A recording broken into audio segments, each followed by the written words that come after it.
There are over 100 different spells in Elden Ring, and they range from extremely overpowered to borderline useless.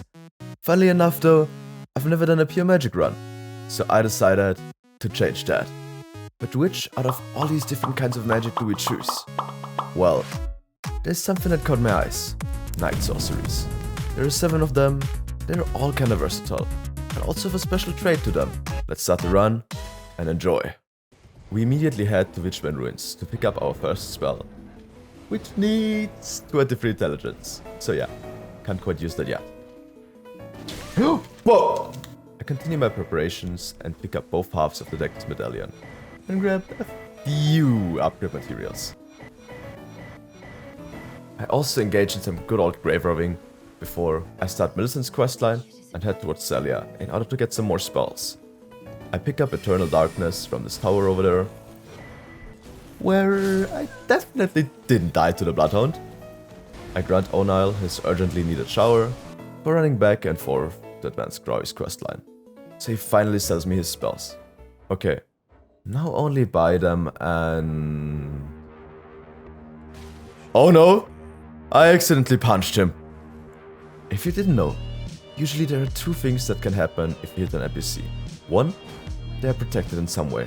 Or 2, you deal damage and they ask you to stop before attacking you at a certain threshold. Turns out, Crow is not one of those NPCs. No, I did not. Why, you may ask? Well, he only has 1 HP. So no matter what you hit him with, he just instantly dies. I did not do that. Which for me means I will have to restart the entire run from scratch. Let's restart the run! Luckily, it's only about an hour, so I do everything again. And this time, I'm extra careful as to not kill him before buying the spells. Better. Now I proceed to break the seals of Celia in order to get Night Command, and pick up the Staff of Loss on my way, which gives us a 20% damage increase on all Night Sorcery. Market time. I start with applying Night Maiden's Mist, which creates a damage field. And I totally did not kill myself with it in an early attempt. I killed myself! Then I just spam Ambush Sharks. But wait. Why does he only epically lore walk towards me? Well, this is probably a good point to explain what differentiates Night Sorceries from normal sorceries. You see, normally when you try to hit a boss with a spell, while they're idle they usually try to dodge or start a counterattack. But not so with Night Sorceries. They are a little weaker, but therefore don't get detected. And many bosses just kinda lore walk towards you. But, well, I'm sure this will definitely change later. Right? Right? Anyway, Margaret was kind of a pushover. I'm gonna spare you most of the fight. Wait a damn second. Magic equals range. Which means... I can finally destroy my archnemesis once and for all. It helps. What was that? Ah, whatever. Godric's next, and the strat is basically the same. Cast Night Maiden's Mist, and spam Ambush Shard. Add a few dodges, rinse and repeat, and that's Godric for you. It would be at least if my own mist would have killed me once again. Other than Margaret, Godric's more aggressive moveset forces me to actually dodge an attack here and there, so sadly no lore walk strats. But he's pretty stationary most of the time, so the mist burns through him like, I don't know, whatever burns through something. Lovely! I got scared, I thought I died there. First great rundown. Our damage is good, but not quite good enough for me yet. So I go ahead and collect Godric's Great Rune, the Ritual Swords Talisman after killing whatever this thing is, the Cracked Magic Tear from the tree in Law of Lyurnia, the Raven School Talisman from the Academy, Smithing Stone Bell Bearings 1 and 2, which was quite interesting, because apparently the mist ignores the Crystallian's hyper armor. Oh wow!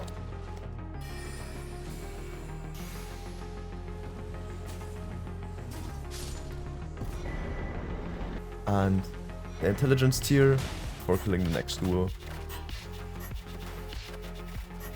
For Lucid's Staff, which increases our damage, but also our FP consumption. But we're not gonna use that soon anyway. Oh, I also picked up our last 2 missing spells from the Tower of Mirage. Hidden Body, which kinda makes you invisible, and Hidden Weapon, which for whatever reason just didn't work. Safe to say, they are both probably kinda useless anyway, so whatever. Loretta is next on my list, and perfect to test Eternal Darkness. This spell pulls in other spells, so it should be perfect to counter Loretta's projectiles, right? No. This thing looks and sounds super cool, but it's so terrible. As if it wouldn't be enough that it lasts not nearly long enough, and you have to stand nearby for it to even work. No, it doesn't even guarantee that you don't get hit. And spoiler, some spells are apparently not affected by this, and they just hit you anyway, even though it makes no sense at all. I really think this is a waste. The concept is super cool, but the execution just poor. Also, this is literally a black hole that creates a gravity field. Why is this not a gravity spell? Okay. Now the middle rant is over. Loretta goes down too. Bro, Eternal Darkness is just fucking terrible. Like, what the hell? Suffering through Salvia's questline awards me the Magic Scorpion Charm. And now, before we head to Landel, we have to defeat one more Shardbearer. My choice this time around falls on Rennala, because she's hella magic resistant and maybe poses some challenge this time around. Phase 1 goes like always. Except it kinda doesn't. I break the golden things with a spell until Rennala falls and I cast Mist. And spam her with other spells afterwards, which do almost no damage. But the Mist's lingering damage is insane, and apparently it even continues through her cocoon. Nice. Bye bye. Phase 2, I realize, because I don't do damage with other spells anyway, I just Mist and dodge everything she throws towards me until she goes down. Which takes a little bit, but it's not too bad.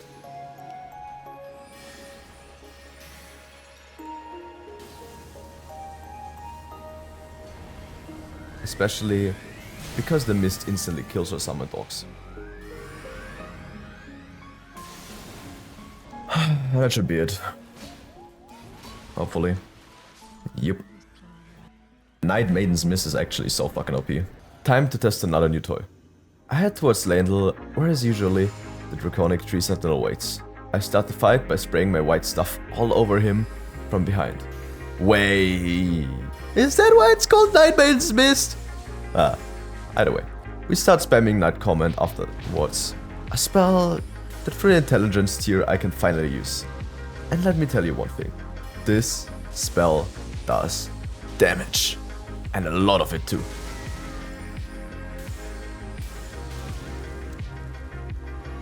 I should not survive that.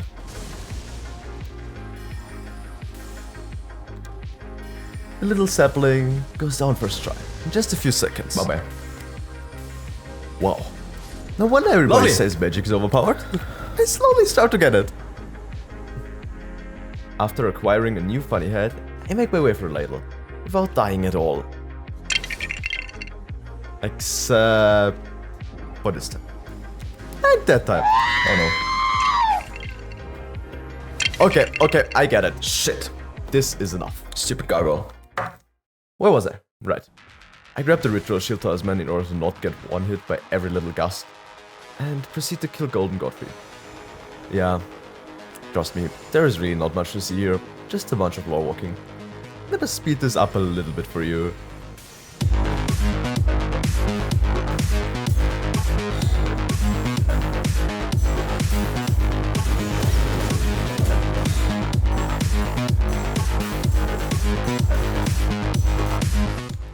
Why is magic so OP?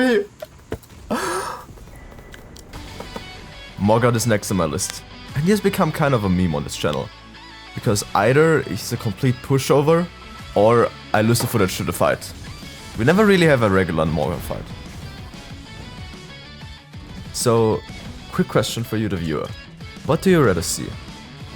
A long and less edited fight like this, or the shorter but more edited fights like earlier? Leave a comment down below.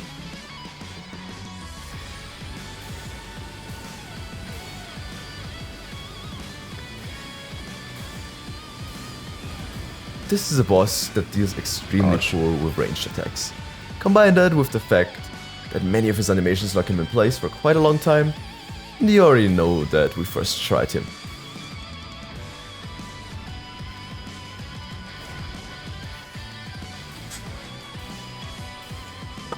Or not. I blame Miyazaki for this one. Because if you didn't realize, his life bar is literally empty. So why is he still alive? Bye-bye. One try later and Morgoth goes down. Lovely. Why is this so OP? Holy shit! There's a golden seed I completely forgot existed, which I grabbed together with both of the smithing stone bell bearings, before proceeding to the fire giant. What do you mean, what's with Okina? Nothing? I don't know what you're talking about. So, is Okina in any way relevant to this run? No, not at all. Could have just ignored them. I take it, I take it. As long as Okina is dead, I'm happy. The big boy was a little bit of a problem. Our build does insane damage, but we kinda get one-shot by everything. To counter this, I use the ritual shield talisman. But well, it's simply not enough. And we die anyways against some of Fire Giant's attacks. He's also way too tanky to just quickly burst him away with our damage. So, what do we do? Well, I think all of you know the answer. Just get good. Took me a while, but I did. Phase 1 basically just consists out of me spamming Night Comet. I also started to use Lusat stuff, considering we can finally meet the requirement for it, with some help of our wild limits. They only last for 3 minutes though, so we kinda have to hurry up. After transforming him, I spray some After transforming him, I spray some of my white stuff over him, while he cosplayed a volcano. Spamming a few comments as well, just to get that little bit of extra damage to him. He rolls around a bit, and I repeat earlier, mentioned setup. This fight was just an actual pain for me. It took way too long. It was also kinda infuriating. Because getting a one-shot is just not a fun experience, to be completely honest with you. Could I have just spared a few hours of my life, putting a few points into health? Probably. But I didn't. Because we all know you love to see me suffer.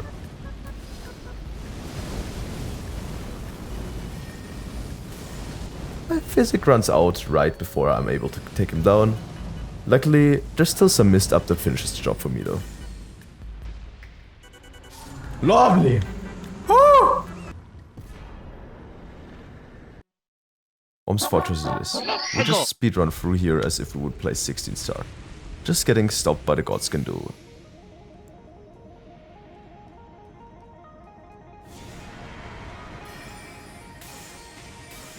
I've entered this fight with a lot of respect, anticipating a really difficult fight, but oh boy, magic.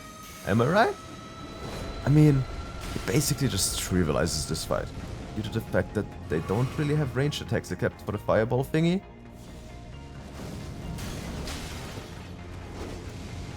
It's really annoying, which is more than easy to dodge.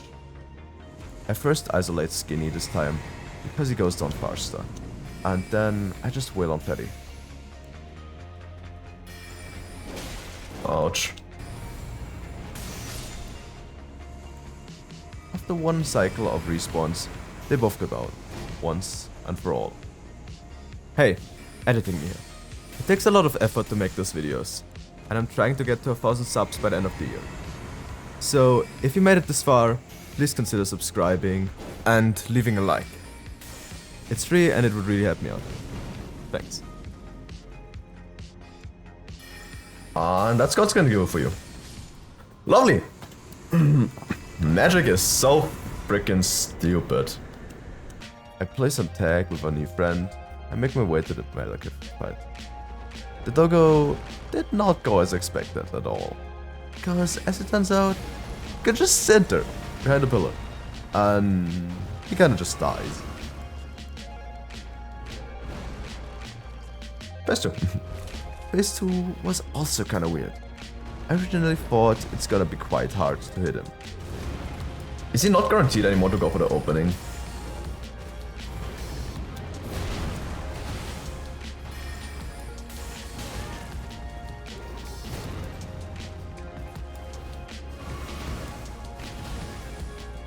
But no, as it turns out, he's also another one of those bosses that just law walk towards you, which I would have never expected.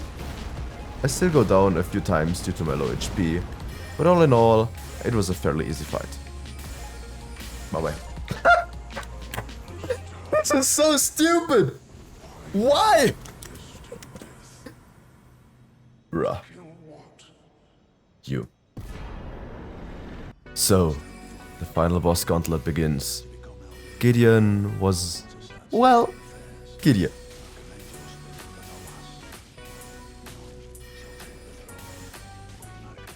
But, bye-bye.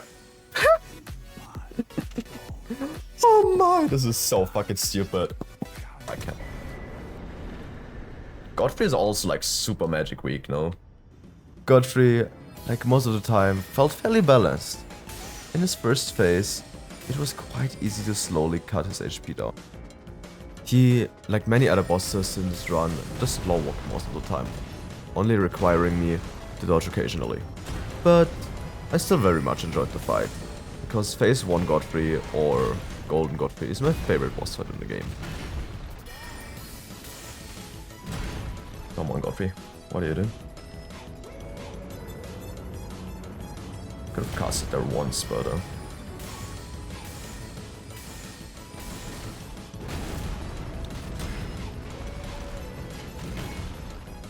I'm gonna drink just to be safe, because I don't want to be against up against regular Godfrey with without FP. Yeah. Oh come on, really? I honestly can't explain it.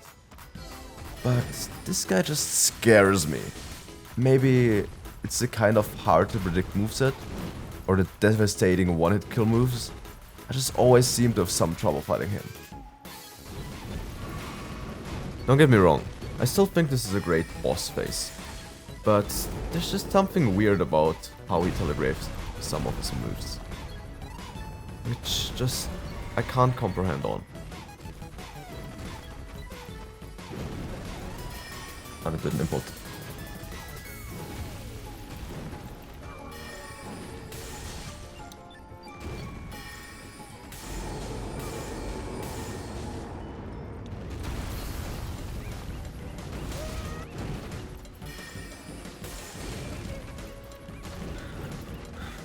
In the end, it wasn't too bad though, and he goes down after a few attempts. Lovely! A little more stressful than I would like that to be, but it's fine. That's okay. The only thing that stands between us and the end of the game now is Beast, which went terrible. I lost and lost and lost and lost over and over again. Through pure luck, I discovered a groundbreaking strat though. I named it Stand Up Strat, which helped me go through Radagon for the first time in this run, just to be absolutely demolished by Elden Ring seconds later. Yeah, I'm happy. In fact, I played so bad that chat made up a punishment for me after a certain amount of deaths. So I had to take a shot of sunflower oil.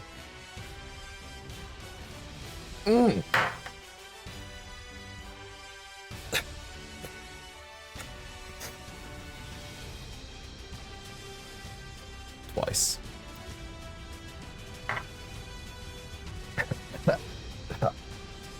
We continue for a while longer, but at this point it was getting late, so I decided this wasn't as bad as the first one and return next stream. It went a lot better here, but I could still not go through him no matter what I tried. I had some very promising attempts, but didn't end up making it. Until this happened.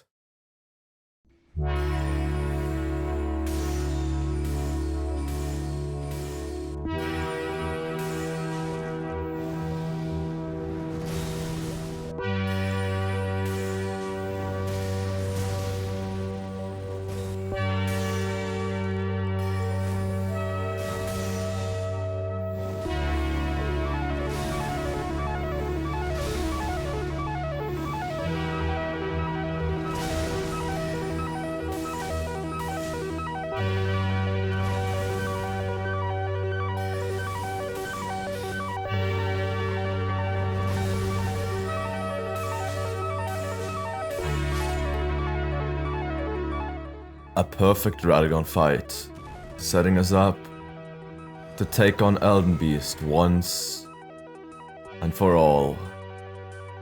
But am I able to convert this and actually kill him?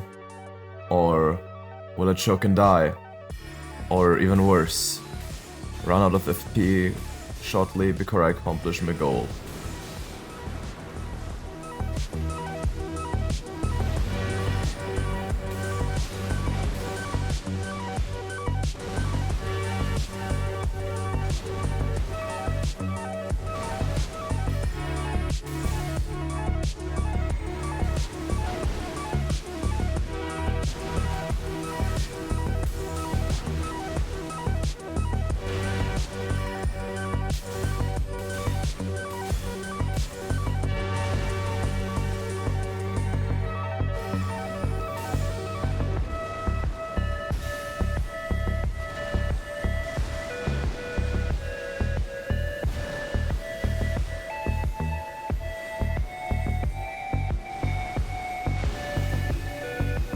This attempt had certainly also some luck involved. Like right here, where his swing barely misses me, and I managed to hang on.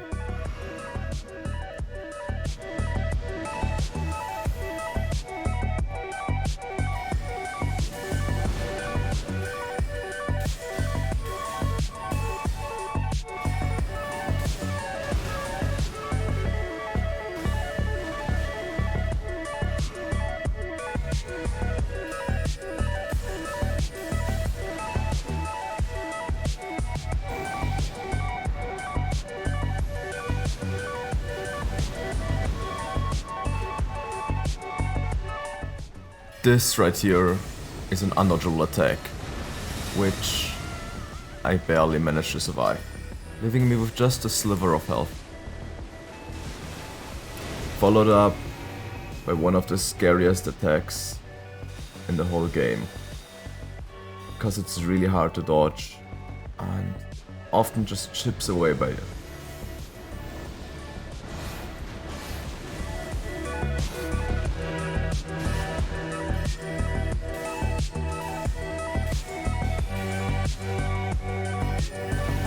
Let's fucking go! Woo!